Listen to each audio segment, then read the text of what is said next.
Hey everyone, it's Calvin, also known as Romer, and this is Phoenix Wright, Ace Attorney Justice for All, and we're here on the home screen because we're about to go into the next trial, and honestly, it just starts up the next trial right away, so I had to press the home button really fast, just to be completely honest of why I'm here. I'm really excited for this last trial. I think there's going to be a happy ending, but I don't know because, honestly, this game has continued to shock me. If anyone's wondering what's on the Switch, by the way, like, there it is. It's not that much. It's just like a few Switch games that I love dearly. I think every game I played on the Switch is awesome. We're going to go into this trial. So this is the song from the start. How did I get into this mess? That's far enough. You can't run forever, Mr. Phoenix Wright. Such a cool image. What have I done wrong? I cannot allow you to go on like this. I'm just a simple defense attorney. Silence! You are no longer worthy of your title. We now kind of like get this dream. We kind of understand this dream a little bit more. Clearly, like if you want to talk about symbolism, like how I see it, I know a lot of people are gonna like think differently. I've had this dream before, someplace some time ago. As if this day was written into my destiny. Today, I'll stand in court as a lawyer. To prove a killer innocent. That's pretty much it. As I was saying, I think that, like, obviously the judge represents justice. The justice that he's always strived to go for. Phoenix obviously is trying to, like, still in his head, like, I'm a simple defense attorney. When we all know that he, at this point, knows that he's not just a simple defense attorney. He is about to defend someone he believes, who is a murderer, who is a killer, who has hired someone to be killed. This is not going to be easy for Phoenix or me. I'll be honest. I've thought about it all day yesterday after I stopped recording. I thought about it. How am I going to do this? How am I morally going to do this? How am I going to feel about this? How is Maya going to feel about this? I've thought about it all day, and I wanted to scream from the rooftops about it, but of course I don't want to spoil it on Twitter or on any other social media site. I don't want to do that, even in Discord. I'm just so excited to see what's going to happen here today. I am so excited. March 23rd at 9:43 a.m. District Court, Defendant Lobby number 3. Oh, there's that song. Hello, this is Phoenix Wright. You don't look so well, dude. You're gonna prove me not guilty today, right? See, he's a good guy. Look at him. No, he's not. He's not. He's horrible. He's horrible. He looks cool, but I have to remember that he's a fucking scumbag. If you please, Mr. Lawyer. Remember, it's not just me. Your precious friend's life is riding on the verdict too. Now listen up, you better get on guard a guilty sentence, okay? If you get that creepy sign like not guilty, I'll never forgive you, ever. Maya. Phoenix. Phoenix! Oh, it's so creepy! I'm getting a little bit used to it. Mia. How's Maya? I don't know. Can I be honest though, I don't really have a lot of criticisms for this game because I feel like this game has been a lot of fun and there's no point in me nitpicking stuff if I had issues with the game. But the one thing that I think would have been cool for this last trial, or for the trials beforehand, even though Mia is smart and she's amazing and she has helped us quite a bit, I think it would have been cool to see like Pearl's perspective of the trial herself and see how she could help, like adding like little tiny things that like honestly from a child's perspective would work a lot, I suppose. I get that like Mia is kind of like helping us from beyond the grave, but I also think that Pearl has kind of like earned her place as our side in our team. Even if she hasn't done a lot, she has helped us out quite a bit, even to the detriment of her own like health. She's been wrecked. She's been so tired for so long. You don't know? She hasn't tried to channel me since yesterday. Mia, what am I supposed to do? Well, like I said, for a lawyer, the worst times are when you have to force your biggest smiles. But you can't give up. There's still some hope left. Stop it, please. There's nothing left. Not here, not anywhere. Oh god. Is that Gumshoe? I wonder, no, who is it? It's that accursed on guard. Oh, it's on guard. Will you leave me alone? Look, don't call me anymore. I mean it. Oh, it's Gumshoe. Yeah, it is. You're really mean, pal. No, Gumshoe. I'm really, really sorry. Where are you? Oh, they let me join the investigation team and we're chasing after the killer, pal. That you have some sort of lead? Sorry, but right now we got 0 leads on the guy. But we're not gonna give up. Gumshoe, until the trial is over, until the verdict is handed down, we're going to do everything we can to find the killer. If we can get Maya out, then you can get on guard the guilty verdict he deserves, pal. That's true, I could do that if they found Maya first. You got that? So you have to do whatever you can to make the trial last longer. I have to make the trial last longer? If you go at Mr. Edgewood with everything you got, then you two can draw it out. Oh, now I get it. I believe in you, pal. You and Mr. Edgewood can do it. It's so cool that, like, basically we're kind of like, you know, which how it kind of should be, I think. It should be working together almost with the defense and the prosecution to try and, like, you know, find out the right answer. I love Gumshoe in this episode. I think Gumshoe, like as I said a few episodes back, the shackles are gone. The shackles are gone, and he is like one of the best detectives we have seen. And he's done, like, within the space of like 20 minutes, I know I'm talking too much about side stuff here, but within the space of like 20 minutes of the last episode or something, or the episode before that, he had like given us like so much evidence and like did it so well. So, believe in us. We're going to give it all we've got, just like you. Got it. Thanks, Gumshoe. Hey, Phoenix? You understand now, don't you? You have something money will never be able to buy. Friendship. Fuck yeah. It's the strongest weapon in the world and you have it in abundance. Yeah. Looks like we're coming to the end. I have to make the trial last as long as I can. Gumshoe will come through, I know it. Here we go. By the way, for people who don't like, here's the thing, I get some people don't like friendship as a theme in a game or in a movie or whatever, but it's such an I never get people who hate sentimental themes. Friendship is awesome, dude. And like people are like, friendship isn't powerful enough to take over, like to give people powers. And like spiritually, it is. It's so fucking powerful. Like if you have good friends, holy shit, it can change your whole world. It really can. March 23rd, just like when you have bad friends, and I think we talked about this in the comment section with a few people last time too, if you have bad friends, it can like change your whole world too. It's so impactful on who you are as a person. March 23rd, 10 a.m., District Court, Court number 3. Here we go. Court is now in session for the trial of Matt on guard. The defense is ready, Your Honor. The prosecution has been ready for a while, Your Honor. Now, as I recall, we concluded yesterday's session with a big mystery on our hands. The mystery being what exactly was Miss Adrian Andrews' role in this murder. That is to say, is she really connected to the crime itself? Mr. Edgewood, if you would please inform the court of today's proceedings. Adrian Andrews. She forged evidence of true suspicion onto Mr. Engard, and then proceeded to escape the crime scene by wearing a nickel samurai costume. The guilt of these actions are those from which she cannot escape, of course, 100%. Then you're saying that she is guilty after all? I'm not finished, Your Honor. Miss Andrews has nothing to do with committing the actual murder. I would like to direct the court's attention to this card. What is that? It looks like a shell. This is the calling card of a certain assassin. Assassin, you say? Yes, Juan Korea was killed by a professional assassin, and the person who hired the assassin, his client, so to speak, is Matt on guard. What a surprising turn of events.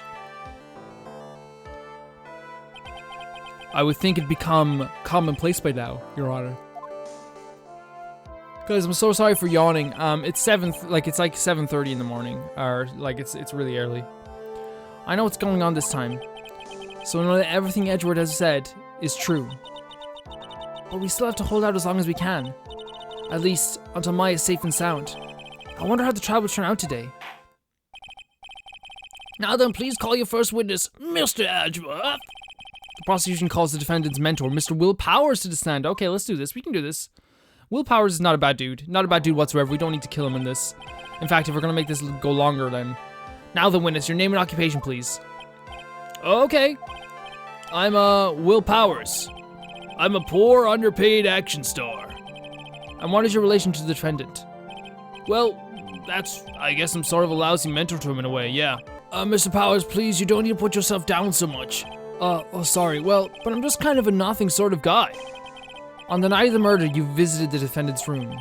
Is this correct? Yes. I didn't know that. But you know, I didn't actually get to see Matt when I... All you need to do is answer what you're asked. Now then, I would like you to please testify about when you went to Mr. On-Guard's room. Okay, sure. Witness testimony. Visit to Matt's room. After the awards ceremony, I went by myself to Matt's room. Oh, Matt. Why'd you betray me? You look so cool in that outfit. Matt was standing there in front of his room, still in his nickel samurai costume. He was talking with someone at first. I thought it was the bellboy. Wait, hold on a second. That's not the... Okay, we're pressing. That's the killer. I watched the two of them for a while, but then I gave up and went back. We'll press that too. I guess with me that night, and I couldn't make them wait for me. Okay, that's fine. Nothing sounds out of place, Mr. Powers, in Mr. Powers' testimony. And talking with a bellboy, that is no big deal. If one assumes that the person Mr. On-Guard was speaking with was an ordinary bellboy. What are you implying? I agree with what Edward's about to say, though. Well, Mr. Wright, let's have your cross-examination, shall we? Looks like we're in another sticky situation. A trap. Can't you smell it, Phoenix? But for us to find out more, we're just going to have to charge in head first, right? Isn't that like the best action movie line? You know? It's a trap. Well, let's go and spring it. After the awards ceremony, I went myself to Matt's room. Let's press this. The defendant's room? Why did you go there? Well, I'm his mentor, like a big brother sort of, and I wanted to say congrats. What's wrong? Why did you stop? Mr. Wright. What is it? You're going to try and trick me into a corner, aren't you? Huh? I know I'm just a poor underpaid action star, but I'm not the killer. No one said you were, Mr. Powers. No, please, don't trick me. Every time you do your lawyer thing, the witness suddenly turns into the bad. It's true. Every time? Witness! I will personally talk to the defense at a later time. So for now, please kindly cooperate and continue with your testimony. Sorry. So you went to the defendant's room and then... Hey, wait a minute. When and how did I suddenly turn into the bad guy here? That's funny. Matt was standing there in front of his room, still in his nickel samurai costume. He was talking with someone at first and I thought it was the bellboy. Let's press this for sure. At first? What do you mean by that? Well, it's so hard because, like, obviously, like, we were talking about this again in the comment section, which was that, like, he's clearly, like, meant to trick you, right? Like, he has this really nice haircut, this very handsome face, and, like, this, like, you know, cool outfit on, and he has a very unsuspecting, like, aura to him as well. He is, like, trying to trick you, and even in this moment right now, I'm looking at him, I'm like, is he a bad guy for a second? For a split second, I'm like, no, he is. He's fucking terrible. Well, he was in a bellboyish uniform and had a bottle of juice on a tray. Sounds like an ordinary bellboy to me. Yeah, but I didn't think he was a normal bellboy. Oh, why was that? Why did I think that, Mr. Wright? How am I supposed to know? Sorry, but I can't remember right now. Sorry. I guess I'm going to have to wait patiently on this one. I watched the two of them for a while, but then I gave up and went back. What did they do? What did they do? Tell me what they did. You saw the two of them, the bellboy and the defendant, together, correct? Yeah, the bellboy just wanted to say congrats. Now, while you were watching the two of them, did you notice anything strange? You know, I did feel something weird. I think it was because Matt, well, he gave the bellboy a tip. A tip? But that's a perfectly normal thing to do. So how long did you watch the two of them? Not more than a minute or two, I think. I guessed me that night, so I couldn't make them wait for me. Who's your guest? You scumbag! So who are these guests you're talking about? You guys. Of course. You and Maya and little Oh, Mr. Powers, I love you. I thought it'd be really rude since I invited you guys. I disappeared on you. So I'm back to my seat pretty soon after seeing Matt in the hallway. Mr. Powers, it's like squeezing water from a stone. It's probably pointless to press further. Do you remember this incident? Did Mr. Powers leave his seat that night? I don't remember that happening at all. Maya was making sure such a racket in her hyper state. I ended up focusing on her. I see. In any case, from his story, he probably wasn't gone for very long. Afterwards, everyone was in my room. Matt was standing there in front of his room in the costume. He was in voice. I watched two of them. Wait, so I wanna. press on this again. At first? What do you mean by that? I didn't think it was a normal bellboy. And why was that? Why did... Oh, okay, so yeah, it's not working that way. Oh, it is working. Okay. Oh, you feel I did feel something weird. I think it's because Matt, well, he gave a bellboy a tip. Okay, so you can press stuff twice. I was just like, okay, I didn't really know what else to do. Could it be that you felt something strange about the tip giving incident itself? Ah, yeah, that's it. You really know your job. Mr. Edgeworth. Yes, Your Honor. This bellboy, he wasn't an ordinary one, was he? Perhaps you should let the witness tell us. Very well. Mr. Powers, please amend your testimony. You mean about the bellboy, right? Matt gave the bellboy a tip. I watched the two of them for a while and gave up and went back. So let's go back and press this, I suppose. So he gave the bellboy a tip. What's so strange about that? Well, you see, Matt's not a poor penny pincher like me. I was trying to figure out how much it was because the tip really shocked me. How much was it? How much it was? But then when that's when something even more surprising happened. The bellboy was putting the tip he got in his pocket, and that's when I got my first good look at the guy's face. I was really shocked. I'm afraid I don't follow at all. It sounds like Mr. Power was surprised twice by this event. I wonder which of his shocking moments I should ask about. On guard's tip for the bell, like the thing is like, I don't know. I think the bellboy's face, we know what it is. On guard's tip, I think we're gonna get closer to like it being his payment. Like his payment for the assassination. The defendant is a huge star. He can afford to give generous tips, wouldn't you agree? Sure, but giving him that much was maybe a little bit too much, I think. A little too much. Would you please clarify for the court? About how much would you say the defendant gave to the bellboy? Honestly, I don't know. I can't even begin to guess. And why is that? Because he gave the bellboy a really, really fat roll of cash. A roll of cash? Nice suit. That's payment. That's payment. Well, how interesting. That certainly was a very generous tip, wasn't it? A very fat roll of cash. That can hardly be called a tip, Your Honor. The judge is beginning to look awfully suspicious of us. An objection will prolong the course of this case, I think. The defendant is a superstar. That kind of tip is typical for people like him. I don't agree with myself, but I'm just trying to, like, you know, do this right. Are you saying that all superstars are super spenders? If I could receive large rolls of cash by simply bringing people things on trays, then why on earth would I stand here prosecuting? He's got a point. I didn't even get paid, let alone rolls of cash for all my hard work. So supposing that roll of cash was not a tip, then what was it? Payment, Your Honor. Payment? Isn't it obvious? For the murder of Juan Corrida. Then the bellboy the witness saw. Yes, he was the assassin. Hold your horses now, Mr. Edgeworth. You don't have any proof of this, do you? Have I ever been unprepared to support my claims, Your Honor? I have here the card Shelley the Killer left at the scene of the crime scene. The scene of the crime. Shelley the Killer?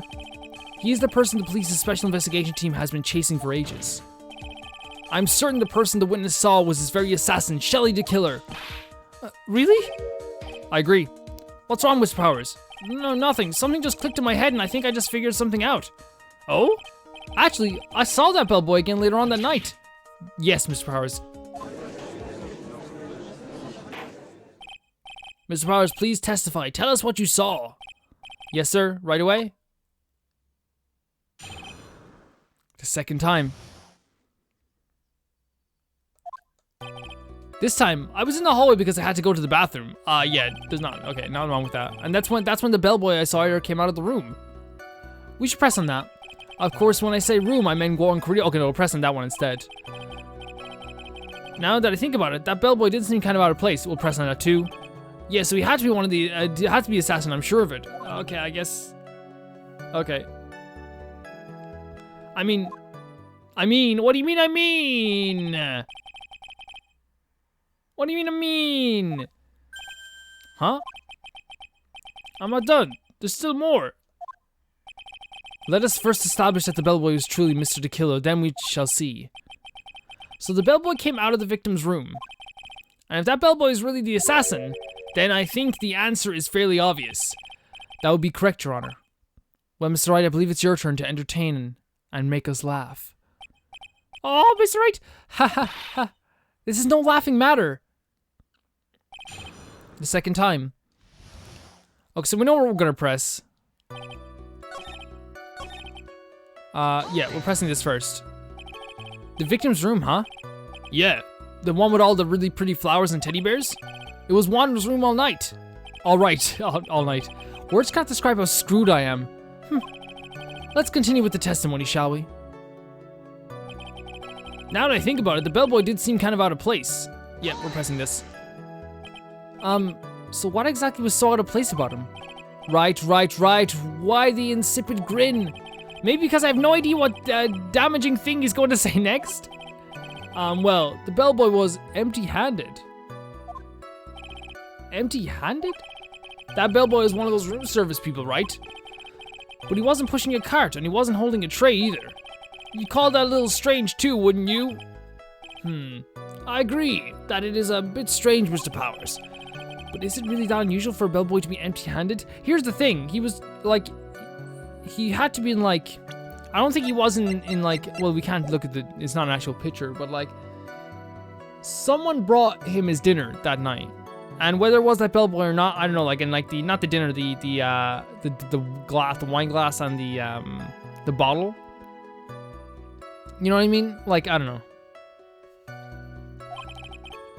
What should I do? Should I let Mr. Powers' testimony slide, or we're trying to prolong this case. We're gonna try and pull a fast one. There's nothing strange or unusual about an empty-handed bellboy. But there really is. There really isn't. Yeah, we're trying to prolong this case as long as we can. If you two are done being school children, bellboys are for room service. There is no reason for them to be empty-handed ever. Your Honor, I ask that the witness's previous statement be supplanted with this new one. Edgeworth, are you going to do whatever you can to make the bellboy look suspicious? I see. Very well, this court recognizes and grants the prosecution's request. Mr. Powers, if you could amend your testimony, please. Yes, sir. I thought it was kind of strange for a bellboy to come out of the guest room empty-handed. So, okay, I'm gonna actually, like, I never do this, like, right away, but, like, I'm pretty sure that some, like, if you look at the, where is it, the crime photo, someone brought in that tray with a bottle of tomato juice and the wine glass. I'm not sure if we should present this or the wine glass, but we'll try this. Mr. Powers. Yes? You're easily influenced by other people's words, aren't you? As soon as you heard that the bellboy might have been the killer, you got caught up in believing it must be true. But, isn't he really suspicious? He's got all those stitches and... So, a baseball has to... Okay. I love it. We're really trying to, like, make this case stretch. Are you seeing that all baseballs are suspicious because they have stitches? Well, they're also... I mean, what about him being empty-handed? I would like to ask the court to please take a look here. This is the crime scene. There is a wine glass sitting next to Mr. Creeda's body. The liquid inside this glass is tomato juice. And now, if you would look at what is on top of the table in the lower right corner here, anyone can clearly see that it is a tray with a bottle of tomato juice on it. The bellboy had just brought this to Mr. Creeda's room. He had left a tray in the room, which is why he was empty-handed when he left. But that would mean that the bellboy had seen and left a dead body in the room. But you can prove that Mr. Creeda was already dead at the time. But can you prove? Mr. Edgeworth. Yes? I blame you for leading me down this route. Edward's gonna kill us. I'm sorry. Like, we're not, like, again, we know this because, like, the only reason I know this is because he's, like, you know, he's a little bit smarter than us in this sense. What is with him? Why is he laughing? Witness, isn't there one more thing you'd like to share with us? Is there? The bellboy was empty-handed, or should I say empty-hand, Ed? I recall you said something interesting to say about his hands. Oh yeah, I almost forgot. Huh? What? That bellboy, he was wearing gloves. That is a little bit strange if it's not customary for their outfits. Yeah, pitch black leather. Oh yeah, they're very strange. All the other bellboys don't wear gloves like that, right? Black leather gloves. Why didn't you mention them earlier? Sorry, it slipped my mind. All right. Sorry. Boy, does this make the bellboy look really suspicious. All right, gotta focus. I can't get lax here. So what if he had gloves? A lot of bellboys wear gloves. Come on, Mr. Wright, that bellboy was wearing black leather ones. So, a football is... Are you saying all footballs are suspicious because they're made of leather? Yes, I'm glad that we're like trying our best here, but that man, he received a large roll of cash from the defendant, and then he was seen leaving the crime scene wearing black leather gloves. I don't think that's even someone like myself can believe he was just another bellboy. It seems that we have finally come to an understanding. Now then, witness, please continue with the rest of your testimony. So we're doing another testimony? Oh yes, please tell us more. Okay. Like, it's... Like, right now, like, what we have to do is pretty simple. We're just, like, trying to, like... I don't know, we're just trying to, like, make sure this case doesn't, you know, goes longer, is what I'm trying to say. After leaving Ron's room, the bellboy went and knocked on Matt's door, just like that. He gave something to the person inside the room. What? Then the old guy just left without even going into the room. See, like, that's like, I don't know. After that, I went to the bathroom and then back to my seat. What did he give? So the bellboy, after leaving the crime scene, next went to the defendant's room. Yeah, I kind of saw that by accident. Some accident, I say you saw too much. And all of it was suspicious to high heaven. I think it's safe to say that we can no longer consider this bellboy to be normal. Now then, let's get started, shall we? Mr. Wright, your cross-examination, please. Yes, Your Honor. Their second meeting. After leaving Ron's room, the bellboy went and knocked on Matt's door just like that. He gave something to the person inside. Yeah, no, what is it? What is it? I said, hold it. Okay. That's better. What kind of statement is that? Please elaborate and give us a few more details. Okay. I should probably ask him only one question at this time. Ask about the person inside, ask about this something. Obviously don't ask anything out of the question, so the person inside or ask about something. I think we can, like, I don't know. We can kind of, like, guess who is the person inside as well, but, like, this something is something he's not gonna be able to see. But, like, there's a better chance of him being able to see a person. You know what I mean? There's a better chance of being able to see a person. So who took this something the bellboy handed off? Actually, I don't know. Oh, okay. What do you mean? I'm sorry, but I only saw the person's arm. Only an arm? Then you're saying you didn't see the person's face? Yeah. Well, it was Mr. Onguard's room, correct? So it could have only been Mr. Onguard himself, I'd say. And then, what did the bellboy do after that? Oh, so after he gave the person inside the room the thing, then the old guy just left without even going into the room. Hold on one second, can we? Because we found out earlier we can press things twice. Can we ask about the thing as well? I said, we can? Oh, we can? What? Okay, that's so cool, okay. He gave something to this person. Yeah. And what was this something? Ha ha ha. If I remember what it was, I wouldn't be calling it a something, would I? I guess so. But this implies that something was removed from the scene of the crime. Are you sure you really can't remember, Mr. Powers? I think it was something kind of small. I would like to summarize the testimony up to this point if you don't mind. Yeah, but like, we're so close. When the bellboy left the crime scene, he immediately went to the defendant's room. There, he handed a small item of some sort to the person inside. As for the person who received the item, all you could see was the person's arm. Yes, it was just like that. Mr. Edward, is all this really that important? Of course, Your Honor. I think this is of the utmost importance.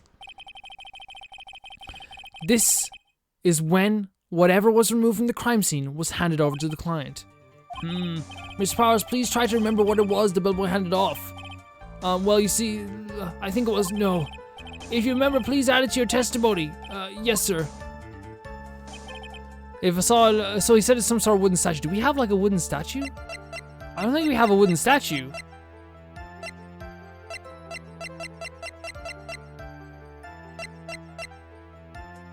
Oh, okay, it's like a wooden, that was in, oh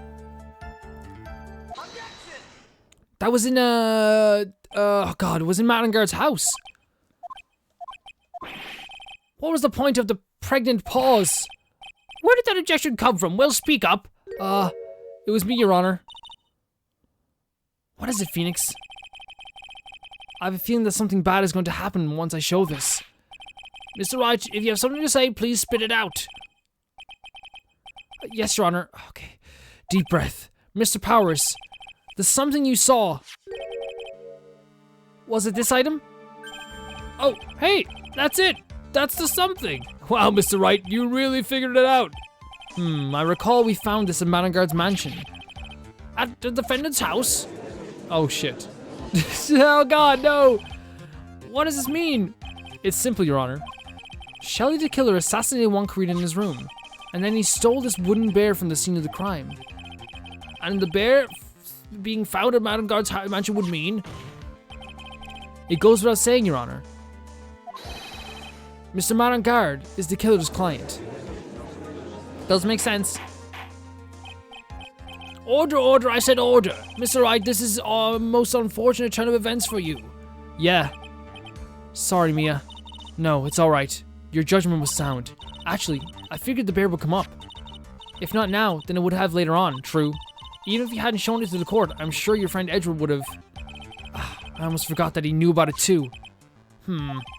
I think it's clear that there is no need for us to continue this... What? In what world? I can't let this happen. I have to do something. There has to be something we've overlooked. Your Honor, a minute, please. Yes, Mr. Wright? There are still a few points that we have not fully explored. What are you trying to pull? Oh? Well, we can't have that. All right, Mr. Wright, what questionable point would you like to explore further? The person who received the bear. Yes. There was one thing in Mr. Powers' testimony that was very unclear. And that is the identity of the person who received the bear. He gave something to the person inside the room. I'm sorry, but I only saw the person's arm. As long as we don't know who it was that took the bear, we can't be sure of... Ah! You okay? Did you remember something? What is it, Mr. Powers? If you're going to scream like that, at least give us a good reason why. Like, the judge is really incompetent, but like, we're lucky we have Edgeworth here. I know it sounds so strange to be feel so lucky that we have our enemy here, our prosecution here. But like, I do feel lucky. Oh yeah, sorry. Actually, so I remembered. I remember who took the bear. What? Really? I mean, I only saw his arm. But the arm. It was the Nickel Samurai's arm, I swear it. You gotta be kidding. By I mean on her side, it's good to feel like there's an actual person across from us that cares about justice. Are you sure of that, Mr. Powers? Yes, I'm sure it was the Nickel Samurai. Order, order. It looks like you've dug your own grave, yet again. How many times is that today? I've lost count. So the person who took in this little bear was the Nickel Samurai. And we all know Mattengard is the Nickel Samurai. We've established that... We established something else, though. Thanks to the defense. We've made it all the clearer. No, we've established that someone else wore the costume, though. What am I supposed to do now, Mia? Help! You don't have time to act lost. You gotta find another angle to attack this from. Yeah, no, because we know that... Your Honor. Again, Mr. Wright? We've already removed any questionable areas of this testimony. No, we've established that someone else wore the costume. It's about time you move from this court, Mr. Wright. I have to find something. Even one more little point will do. There are still questions left unanswered. What are you trying to pull? Oh, well, we can't have that. All right, Mr. Wright, The bear itself? Powers testimony we don't have to question again. I think it's fairly obvious that the bear itself is very questionable. The bear, Mr. Wright? This was found in Mr. Engarde's mansion. However, Mr. Engarde was arrested at the hotel that night, which means that since the murder occurred, he has not had a chance to go home. Oh, I think Your Honor has already figured out what I'm trying to say. It's not possible that it was Mr. Engarde who took this bear to his mansion. That's true. What? That's very true. He didn't consider that point, Mr. Wright. We didn't. Why can't I read today? There was no way, time-wise, for the defendant to have taken this bear home. Phew. Disaster. Shit. You haven't gotten the best of me yet, Mr. Wright. Huh? I remember it clear as day. I remember what you muttered to yourself at Engarde's mansion. We have this area completely surrounded. There is no way for him to escape. I can't believe it. That butler, all this time, he was the killer. Oh, yes. The killer and Engarde were working together, so to speak. And the killer was hiding at Engarde's mansion as his butler. But what a bold move! The bear figurine was brought back to Engarde's mansion by the killer himself. When it looked like he was about to be arrested, Engarde had him do so. My theory is, though, that the bear was taken by Adrian Andrews dressed as Mat Engarde. He thought it was Mat Engarde, and he handed the bear to her. She got angry and stabbed the bear, because it says as like stab wounds in it, right? And then she like threw it through the flap in the door. That's the only thing I could think of, really. I assume because it would have been what is wrong? I assume because it would have been bad had the police found it during their investigation. Well, Mr. Wright, you've been quiet for a while now. This is too much. Is there anything I can tack at all? I think we've heard enough. We know why this bear figurine was at the defendant's mansion, as well as who it was who received the bear from the assassin in his room. Everything has become very clear. The client who hired the assassin to commit the murder was Mr. Mat Engarde. I see no reason for this trial to continue, therefore I will now hand down my verdict. Thank you, Your Honor, for your understanding. You see, Mr. Wright, you could not win against the truth, could you? I knew it. I knew it would turn out this way. After all, what Edward has stated is the truth. Any last objections, Mr. Wright? Well, what should I do? Yes, 100%! No, we know that we can, like, say that was, I think that was 100% Adrian Andrews. There's only one way for me to drag this trial out. The only thing I have left is a dirty trick. Your Honor, right now we have these two reasons to believe my client is the assassin's client. Reason number one, he accepted the bear figurine from the assassin. Reason number two, that very same figurine was found at Engarde's mansion. However, it's possible this is all the work of a certain other person. What are you saying? What I'm saying is, it's possible a different person is the killer's real client.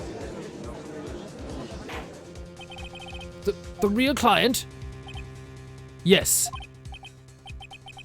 Is this all you have? This is dirty. Now then, Mr. Wright, let's hear your theory. This is so dirty. We're gonna have to present Miss Andrews, because that's who I think is in the costume, but this is disgusting.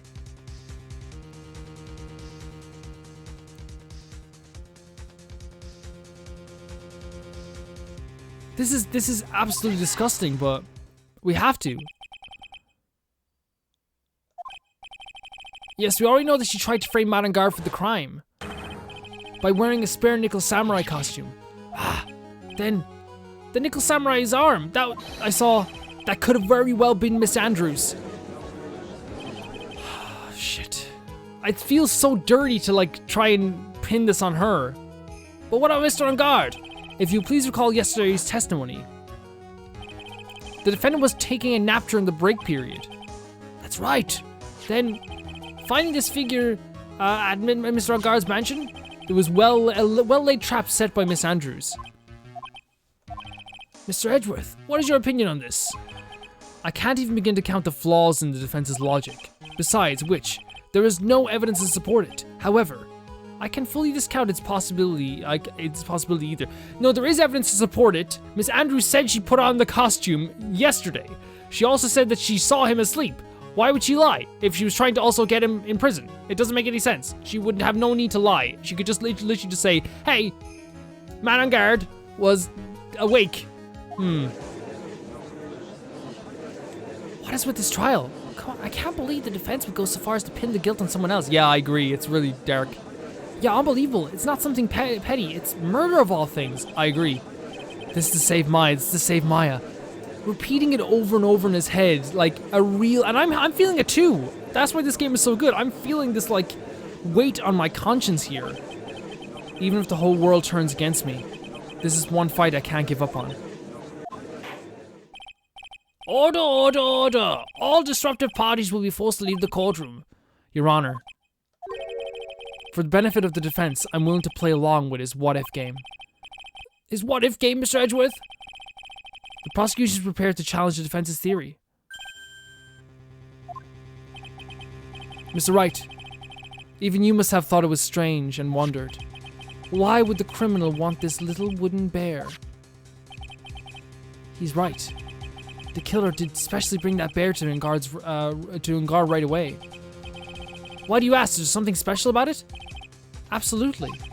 And I'm sure that once the court knows its significance, the true killer's identity will become crystal clear. Your Honor, the prosecution calls upon the witness who will clear all doubts against Miss Andrews. And who would that be? It's quite simple, Your Honor. Miss Adrian Andrews, herself. I feel so terrible about this. Dragging her through the dirt again does not feel good. I see. Well then, the court will take a short 10-minute recess.